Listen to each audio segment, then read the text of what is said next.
जय हो केदार बाबा. आपण जात आहोत आता केदारनाथला. थोड्याच वेळापूर्वी पाऊस ऊन होतं आणि आता लगेच पाऊस पडला, परत ऊन चालू झाले. केदारनाथला जाण्यासाठी तुम्ही चालत जाऊ शकता किंवा असे घोड्या असतात किंवा हे पाठीवरती घेऊन जातात, पिट्टू म्हणतात त्याला. जसं तुम्हाला जमतं तसं. पालखी पण असते इथं.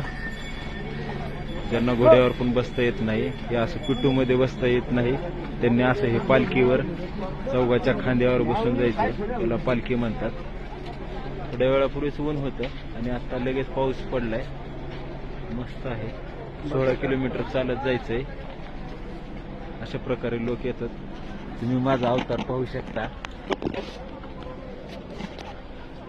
जय हो केदार बाबा, जय हो केदार बाबा की.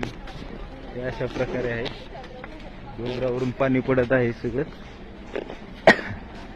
रस्ता पूर्ण भिजलेला आहे. आता एकच रोड असल्यामुळे चालत जाणारे पण इथूनच जातात, घोडे पण इथूनच, पालखी आणि पिट्टू पण. त्यामुळे गर्दी खूप असते. अशा प्रकारे तुम्ही केदारनाथला येऊ शकता. 16 किलोमीटर चालत गेल्यानंतर मग आपण मंदिरापाशी जाणार आहोत. त्यानंतर आपल्याला